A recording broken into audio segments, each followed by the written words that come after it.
pas, pour répondre à votre question, elle ne reflète absolument pas ce que désire le peuple de Guinée. Mais le peuple de Guinée désirait quand même. Oui, absolument. Le peuple de Guinée désirait la constitution de 2010 pendant cette transition, qui a été une transition une mauvaise première partie, et puis à la fin, il y a eu une bonne première partie avec les accords de Ouaga qui avaient amené la société civile et puis les partis politiques dans un gouvernement d'union nationale qui ont ramené Alpha Condé au pouvoir. Malheureusement, la constitution de 2010 n'avait pas été votée au référendum, c'était un décret qui avait été pris. Et le combat d'ailleurs du FNDC, et le mémo dont je vous parlais en début d'émission, ce mémo, on l'avait indiqué clairement qu'il était important de mettre cette constitution-là au référendum pour la rendre légitime et pour la voter. Et ça allait d'ailleurs raccourcir la transition à 6 mois. C'est que la gente n'a pas accepté. Où est cette jeunesse aujourd'hui? Je pense que ce n'est pas que la jeunesse guinéenne aujourd'hui, c'est un peu l'effet de mode un peu des militaires qui prennent les pouvoirs en Afrique de l'Ouest aujourd'hui, c'est-à-dire ils protégeaient les dictatures des chefs d'État qui finalement ont tripatouillé des constitutions, ils recevaient des ordres de leurs anciens chefs. Aujourd'hui, c'est eux qui sont en avant, ils ne reçoivent plus d'ordre des gens qui peuvent un peu avoir des limites. Eux n'ont pas de limites. Donc le peuple aujourd'hui ne peut pas faire face à des militaires qui n'ont pas de limites, qui n'ont aucun scrupule.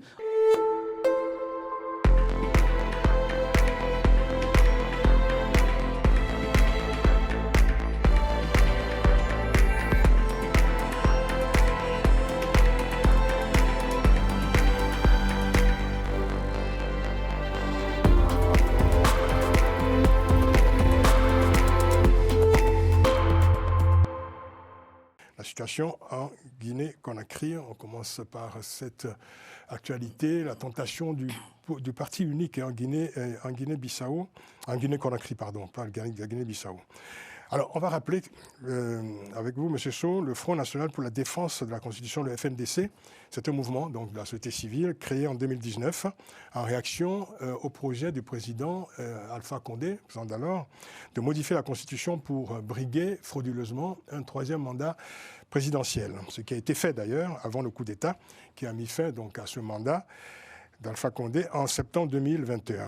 Alors, un an après le coup d'État, la junte militaire au pouvoir a annoncé la dissolution de votre mouvement, le FNDC. Pourtant, vous aviez salué le coup d'État à l'époque. Alors, je vous disais il y a quelques instants, est-ce que désormais le FNDC est un mouvement, disons, interdit, il est forcément interdit en Guinée, clandestin? Quelle est sa raison d'être aujourd'hui?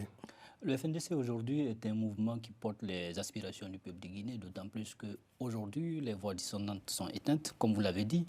À l'avènement de la junte au pouvoir, la chose qu'ils ont pu faire après une année, sachant que le FNDC n'allait pas les accompagner dans la forfaiture qu'ils préparaient déjà, parce que nous avons été un tremplin quand même pour cette junte pour pouvoir accéder à ce pouvoir, parce que vous l'avez rappelé tantôt, nous avons depuis 2019 lutté pour que M. Alpha Condé ne change pas la constitution guinéenne pour s'octroyer un 3e mandat, parce qu'il avait suscité un grand espoir pour le peuple de Guinée en 2010 à son avènement au pouvoir.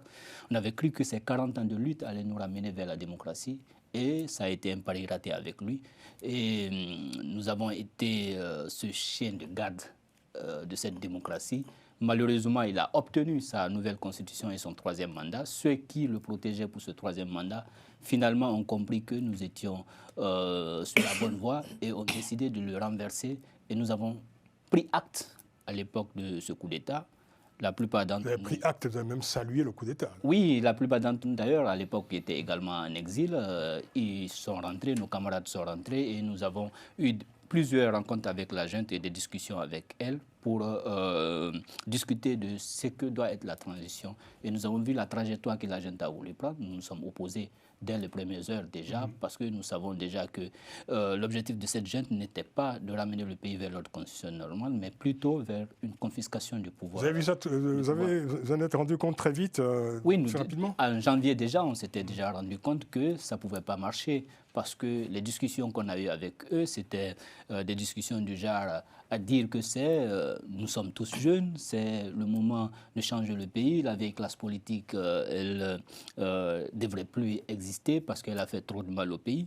Et nous avons, à l'époque, dit à la junte que ce qui reste clair pour nous, nous ne nous battons pas pour une question générationnelle, mais plutôt pour une question de démocratie et des droits de l'homme dans notre pays. Et nous pensons que notre combat, nous le menons pour que le peuple soit le seul qui pourrait choisir les dirigeants du pays, pas une junte qui pourrait, par la force des armes ou par quelque prétexte que ce soit, pouvoir écarter qui que ce soit dans le processus électoral guinéen. Je pense que la junte a compris qu'elle ne pouvait pas faire affaire avec nous. Mais il faut dire que le FNDC avait dénoncé, je vous cite, une gestion unilatérale de la transition. Est-ce que vous aviez espéré être associé à la gestion de la transition ? Non, nous n'avons pas espéré être associés à la transition. Je pense que nous l'avons déjà d'ailleurs refusé, en quelque sorte, parce que dès l'avènement de la junte au pouvoir, ce que nous avons fait en tant que mouvement citoyen, nous avons rencontré plusieurs chefs d'État en Afrique de l'Ouest, où nous parlons tantôt des sanctions qui ont été prises parce que le pouvoir a été pris de façon illégale. Et nous avons rencontré des chefs d'État, notamment à l'époque Macky Sall, Bazoum au Niger, Ambalo et autres chefs d'État en Afrique de l'Ouest, pour plaider la cause de la junte, parce qu'à la prise du pouvoir, le discours de la junte était de ramener le pays vers l'ordre constitutionnel normal. Donc nous avons demandé à la CEDEAO de pouvoir accompagner cette junte. Mais après, nous avons compris que ce n'était pas sa volonté, parce que après cette tournée à l'international, je veux dire dans les pays de la CEDEAO, nous avons fait sortir un mémorandum de 10 points de sortie de la transition et nous avons proposé une transition maximum de 10 mois qui pouvait nous ramener vers l'ordre constitutionnel normal. Je pense que la gente ne l'avait pas aimé et nous avons d'ailleurs été convoqués à l'époque par la junte militaire, à l'époque Père Sonam Sadiba Koulibaly qui était le numéro 2 de cette junte et qui avait pris la parole et qui avait un ton menaçant et qui nous avait demandé beaucoup d'explications par rapport à ce mémorandum. Nous l'avons expliqué. Et à l'époque, ils ont demandé au FNDC qu'est-ce que nous pouvons apporter au niveau de la transition. Nous avons dit qu'il était nécessaire pour nous, en tant qu'organisation de la société civile pour la plupart, de participer au Conseil national de la transition et pour préparer les tests législatifs qui pourront nous ramener vers l'ordre constitutionnel. Ça n'a pas été fait.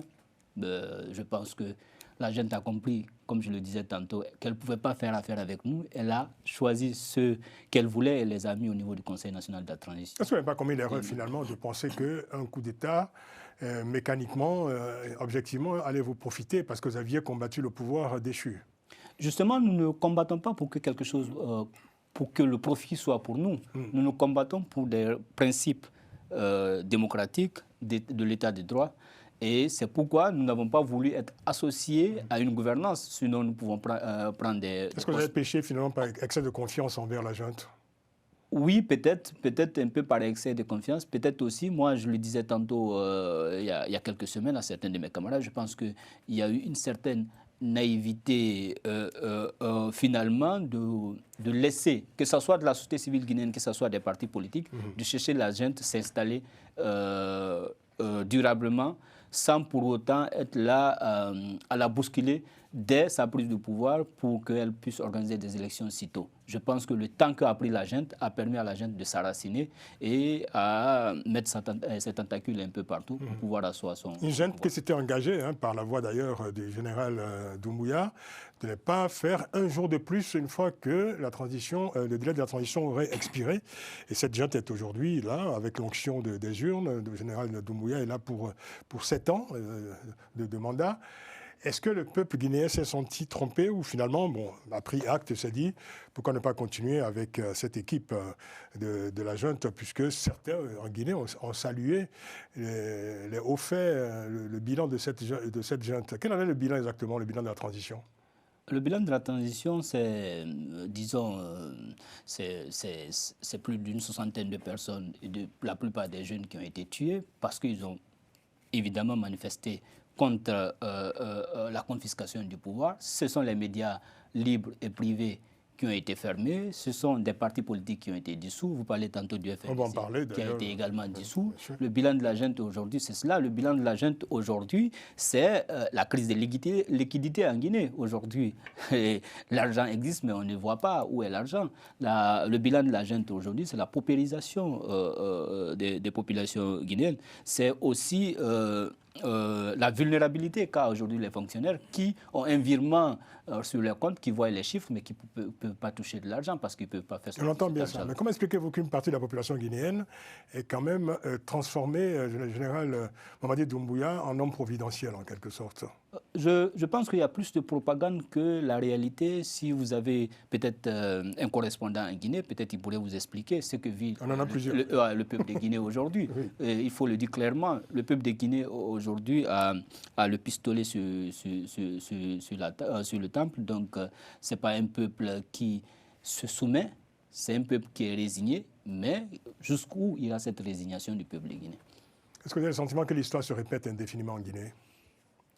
Oui, l'histoire se répète. L'histoire se répète d'autant plus que pour ceux qui sont sachants, ils savent qu'à la mort de Sékou Touré en 1984, la junte qui avait pris le pouvoir à l'époque avait suscité beaucoup d'espoir. Oui, Lansana Conté à l'époque avait suscité beaucoup d'espoir. Malheureusement, ça a été un désenchantement. À la prise du pouvoir en 2008 avec Dadis Camara aussi, ça a été la même chose. D'ailleurs, la plus grande déception en Guinée a été toujours ces militaires. Parce que quand vous prenez la gestion du pouvoir de 1958 à nos jours, vous trouverez que l'armée a fait plus de temps au pouvoir que les civils. Il n'y a eu que 2 civils au pouvoir, c'est Sékou Touré à l'indépendance et puis Alpha Condé à partir de 2010. Et c'est l'armée toujours qui a géré ce pays et ce pays se retrouve à ce niveau-là aujourd'hui alors que nous sommes un scandale géologique, comme vous l'avez dit tantôt. Aujourd'hui, la Guinée est le premier pays au monde à avoir le fer. Avec une teneur extraordinaire. Je pense qu'il est essentiel que les militaires puissent connaître leur place dans une république et je pense que leur place n'est pas le palais. Ça ne devrait pas être le palais parce que toujours ils viennent au palais par infraction et ça ne profite jamais au peuple. Alors parlons de cette actualité, cette mesure de dissolution de 40 partis politiques qui a été annoncée début mars, mesure justifiée d'ailleurs par le ministre des Affaires étrangères, Maurice Sanda Kouyaté, qui a affirmé, je cite, qu'il s'agit d'une décision impersonnelle et strictement fondée sur le respect de nos lois et règlements. Fin de citation. Alors pour les autorités guinéennes, la dissolution de ces partis est simplement liée à une application stricte des textes en vigueur. J'ai cité. Comment vous avez réagi à cette décision? Nous n'étions pas surpris parce que depuis 2022, quand le FNDC a été dissous, à l'époque, notre coordinateur national avait été arrêté, et le chargé des opérations également a été arrêté. Et nous l'avons dit parce que les Nations Unies d'ailleurs avaient condamné cette dissolution. Nous l'avons dit avec les partis politiques parce qu'à l'époque, nous sommes dans une même coalition qu'on appelle aujourd'hui les Forces vives de la Nation avec eux. Nous les avons dit qu'aujourd'hui, c'est le FNDC qui est dissous. Mais ce qui est recherché aussi, c'est la dissolution des partis historiques en République de Guinée. Parce que la voie sur laquelle la junte s'est lancée, c'est de pouvoir faire taire toutes les voix dissonantes. Et les partis politiques, je pense que ça a duré parce que moi, à mon avis, ils allaient être dissous avant même les élections parce qu'après le FNDC, il y a eu les médias privés qui ont été fermés, il y a eu des journalistes qui ont disparu. Après, il y a le coordinateur du FNDC aussi qui a disparu depuis plus de 2 ans aujourd'hui. Donc, tout ce qui peut être une structure qui a une force et qui a une légitimité auprès du peuple de Guinée, le CNRD ne veut pas l'avoir auprès de lui parce qu'ils veulent qu'aujourd'hui, qu'il soit l'organe central de tout. Ça veut dire c'est eux, leur propre opposition, c'est le pouvoir, c'est eux qui gèrent le pouvoir. Parce que les partis qui vont avec eux dans ces élections-là ne sont que des partis satellites qui sont souvent financés par eux-mêmes. C'est une reconstitution du parti unique, quoi. De cette façon, sous une forme peut-être différente. Oui. C'est un parti. Alors, au mois de mai prochain. Oui. C'est justement. On peut dire que c'est la reconstitution du parti unique, mais on n'a pas encore atteint le Gla parce que le Gla va être atteint par la création du parti GMD, qui a été un mouvement politique qui a accompagné Mamadi Doumbouya lors de sa mascarade électorale. Et quand vous lisez les textes constituantes de ce GMD-là, vous comprenez que nous retournons vers les années 58 où il y avait le PDG RDA. C'est un parti unique qui est en train d'être créé parce que quand vous regardez la constitution de la base au sommet de ce parti GMD, ça va être les administrateurs territoriaux. Et je pense que cela devrait être apolitique entre groupes, même s'ils sont des administrations territoriales, ils ne devraient pas être membres des partis politiques, ils devraient être neutres. Mais malheureusement, la voie sur laquelle le Premier ministre actuel et son président sont en train de mener la Guinée, c'est vers l'incertitude. De toute façon, on a bien remarqué que le modèle auquel se réfère constamment le général Doumbouya, c'est Sékou Touré. Oui, mais je pense qu'il n'a rien de Sékou Touré. Non, mais il s'y réfère en tout cas Tout beaucoup. ce qu'il a peut-être de Sékou Touré, peut-être c'est la partie sanglante. Mais il n'a ni le charisme de Sékou Touré, il n'a ni l'intellect de Sékou Touré, il n'a ni la vision de Sékou Touré. Mais ce qu'il prend de Sékou Touré, c'est la répression, c'est le parti cynique de l'homme qu'il a pris. Et je pensais qu'il pouvait peut-être prendre un peu le parti positif de Sékou Touré, mais tout ce qui est négatif de ce régime de Sékou Touré, c'est ce que prend aujourd'hui Mamadi Doumbouya. Et je pense que de loin, il y a un grand fossé entre lui et Sékou Touré. Le parti positif de Sékou Touré qui a existé. C'est un parti historique en tout cas. Et ce parti historique d'ailleurs fait partie des partis qui ont été dissous. Donc ça veut dire que ces gens sont venus pour déchirer l'histoire de la Guinée et mettre à la poubelle. Ils veulent créer une nouvelle histoire, ce qu'ils appellent la refondation. Je ne sais pas qu'est-ce qu'ils sont en train de refonder parce qu'ils ont trouvé que le pays est déjà fondé et je ne sais pas pourquoi ils veulent le refonder. La transition a été marquée par plusieurs alertes sur les atteintes aux libertés publiques, aux droits humains dans le pays. Arrestations abusives, disparitions forcées, restriction des libertés d'expression, de la liberté d'expression, des enlèvements.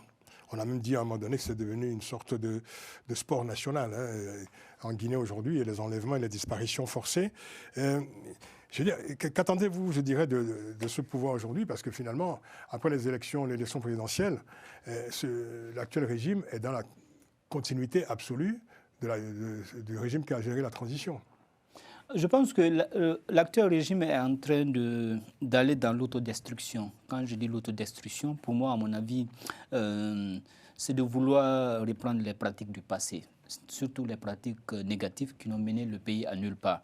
Et c'est de l'autodestruction qu'ils sont en train de faire. C'est d'autant plus étonnant que c'est une équipe très jeune. Oui, c'est une équipe très jeune, sans expérience, et puis je pense qu'avec moins d'intellect. J'ai des jeunes qui reprennent des pratiques du passé que l'on croyait révolues.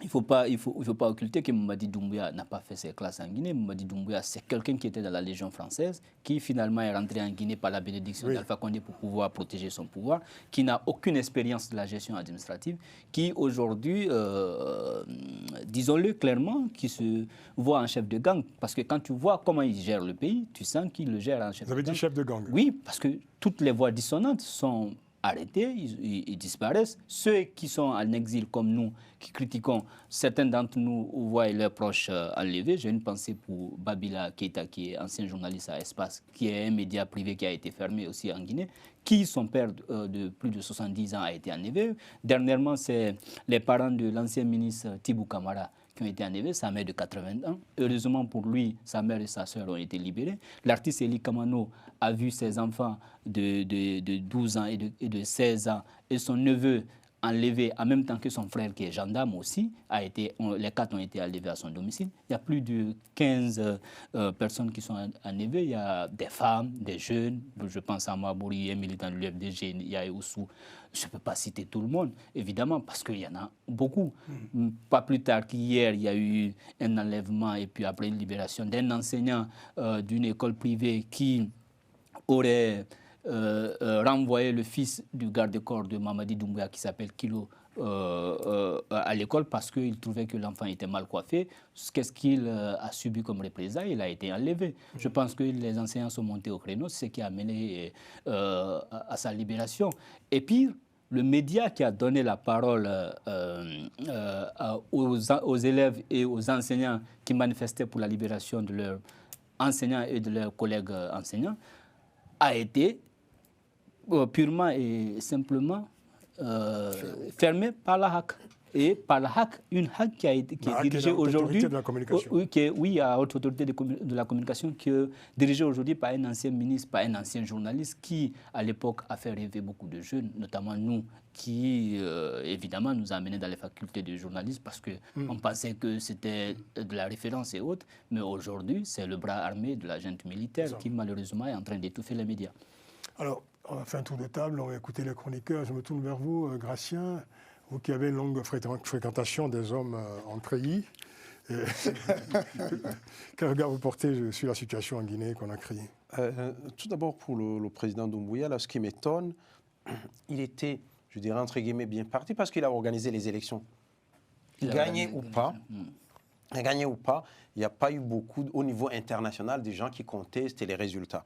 On s'est dit finalement, c'est comme le Gabon. Il est un ancien putschiste qui organisait les élections. Il a gagné les élections.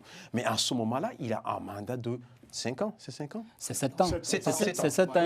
Il a un mandat de 7 ans. Avec la nouvelle constitution. Avec la nouvelle constitution, oui. Il a un mandat de 7 ans, donc il est libre sur les 7 ans.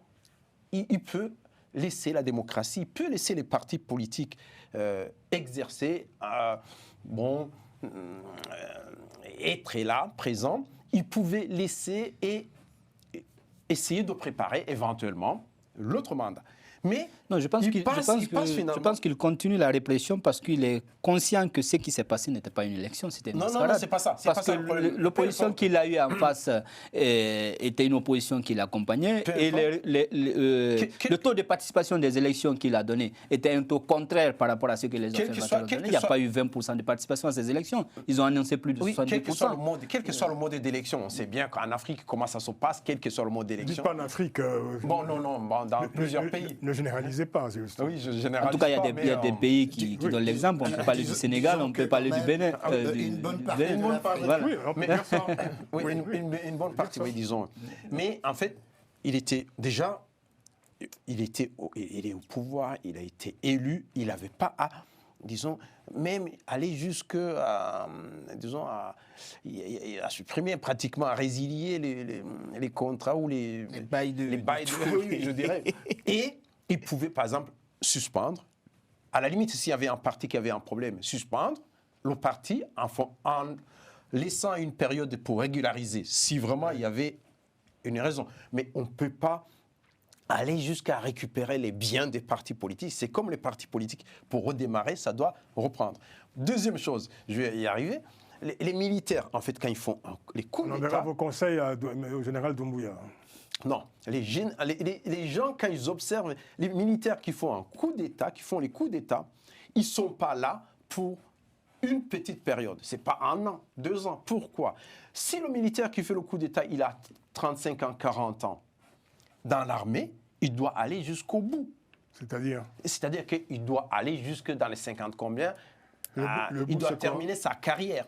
Il doit terminer sa carrière. Oui. Or, il devient Je ne suis pas sûr que vous soyez vraiment le meilleur. Il devient président. Le problème, ce n'est pas un conseil. Le problème qui se passe, c'est que les gens pensent qu'il a fait un coup d'État, il va laisser. Mais il va se poser souvent. Les gens se posent la question, si je lâche à 35 ans, 40 ans, qu'est-ce que je La logique n'est pas qu'un militaire fasse un coup d'État pour qu'il reste. Prenons le cas de Amadou Touré. Jerry Lamzi, il est venu, il est parti, il est revenu. Le président de la Sierra Leone aujourd'hui, il a fait le coup d'État, il est revenu. Dans plusieurs pays, un militaire n'a pas vocation à faire un coup d'État et à confisquer le pouvoir. Il n'a pas vocation même à faire un coup d'État. Mais dans la pratique, regardez les militaires qui ont fait des coups d'État, combien de gens ont lâché le pouvoir. Cette manière de confisquer le pouvoir est relativement récente. On a connu beaucoup de coups d'État par le passé, avec qui ont ramené à la démocratie. Des jeunes qui ont respecté les délais de transition et qui ont ensuite cédé le pouvoir au civil, grâce à... Oui. Et généralement, tous ceux qui sont accrochés au pouvoir ont mal fini. Aujourd'hui, ce qu'on voit, et même dans le passé, il n'y en a pas eu, on ne connaît pas beaucoup de gens vraiment qui ont cédé le pouvoir comme ça. Bon.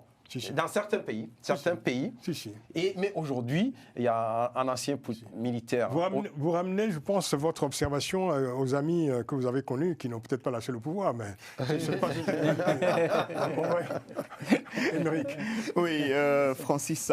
Alors, Mamadi Doumbouya, je pense qu'il est dans une stratégie de faire asseoir son pouvoir et de mettre de côté les vieux routiers de la politique en Guinée pour pouvoir avoir les coudées franches et diriger. Sauf que le laps de temps qu'il a passé à la tête du pouvoir ne nous a pas convaincus de sa disposition à laisser, de sa capacité non seulement, mais de sa disposition à instaurer une démocratie vraie.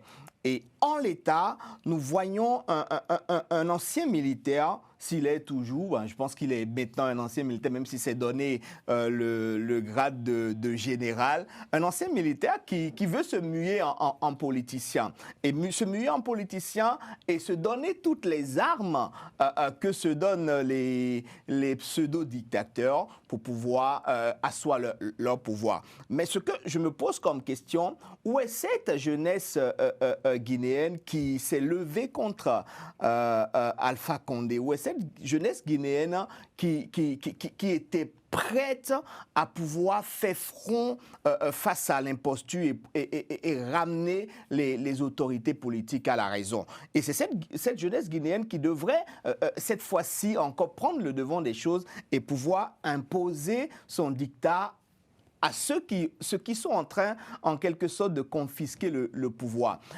Est-ce qu'on entend cette jeunesse? Moi, je pense que non. C'est vrai qu'il y a l'organisation comme la vôtre, le Front National de la Défense de la Constitution. La Constitution que le FNDC défendait, cette Constitution est rangée désormais au placard.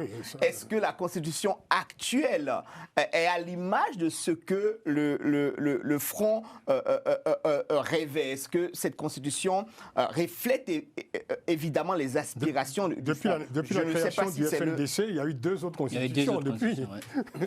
Elle ne reflète absolument pas, pour répondre à votre question, elle ne reflète absolument pas ce que désire le peuple de Guinée. Mais le peuple de Guinée désirait quand même. Oui, absolument. Le peuple de Guinée désirait la constitution de 2010 pendant cette transition, qui a été une transition une mauvaise première partie, et puis à la fin, il y a eu une bonne première partie avec les accords de Ouaga qui avaient amené la société civile et puis les partis politiques dans un gouvernement d'union nationale qui ont ramené Alpha Condé au pouvoir. Malheureusement, la constitution de 2010 n'avait pas été votée au référendum, c'était un décret qui avait été pris. Et le combat d'ailleurs du FNDC, et le mémo dont je vous parlais en début d'émission, ce mémo, on l'avait indiqué clairement qu'il était important de mettre cette constitution-là au référendum pour la rendre légitime et pour la voter. Et ça allait d'ailleurs raccourcir la transition à 6 mois. C'est que la gente n'a pas accepté. Où est cette jeunesse aujourd'hui? Je pense que ce n'est pas que la jeunesse guinéenne aujourd'hui, c'est un peu l'effet de mode un peu des militaires qui prennent les pouvoirs en Afrique de l'Ouest aujourd'hui, c'est-à-dire ils protégeaient les dictatures des chefs d'État qui finalement ont tripatouillé des constitutions, ils recevaient des ordres de leurs anciens chefs. Aujourd'hui, c'est eux qui sont en avant, ils ne reçoivent plus d'ordre des gens qui peuvent un peu avoir des limites. Eux n'ont pas de limites. Donc le peuple aujourd'hui ne peut pas faire face à des militaires qui n'ont pas de limites, qui n'ont aucun scrupule. On parlait des gens qui ont été jugés, qui ont été condamnés, qui meurent en prison, on ne sait pas dans quelles conditions ils meurent. Peut-être qu'on va revenir sur le cas de Toumba Diakité qui est mort il y a 2 jours, avec tout ce qui s'est passé avec Claude Puvis et autres. En fait, à quoi aujourd'hui faire confiance? Vous sortez pour des manifestations, on tire sur vous. Les manifestations sont interdites. Vous décidez d'affronter les gens au niveau de la justice. Vous êtes condamné et vous êtes en prison. Après, c'est votre corps qu'on sort de la prison. En fait, il n'y a pas de moyen aujourd'hui au niveau des citoyens guinéens de pouvoir affronter ces pouvoirs militaires. Mais je pense que la situation sociopolitique qui est en train de se dégringoler là va amener forcément le peuple, il n'est jamais faible. Oui. Le moment venu, le peuple va se réveiller et je pense que ça va être fatal pour les militaires. D'autant plus que ce n'est pas toute l'armée guinéenne qui gère le pouvoir aujourd'hui en Guinée. C'est un groupuscule de personnes. C'est une force spéciale qui avait été créée par Alpha Condé pour protéger son pouvoir, qui est différente de l'armée régulière de la Guinée, qui aujourd'hui a plein de militaires patriotes, a plein de militaires qui ont fait carrière et qui sont connus d'un peu partout en Afrique et qui ont participé à beaucoup de libérations également en Afrique, qui sont respectés. Ceux-là ne vont pas perpétuellement aussi laisser cette gente bâillonner le peuple de Guinée. On a le sentiment, en tout cas, que depuis 2010, voilà, on va dire 2011, la Guinée est quand même dans une situation de crise perpétuelle, de répétition. C'est une crise sans fin. Alfred. Oui, c'est une crise perpétuelle, entre autres. Mais ce qui est en train de se passer aujourd'hui en Guinée-Conakry, c'est ce qu'on a vu par le passé, lorsqu'il y a eu des coups d'État et puis que les militaires prenaient le pouvoir.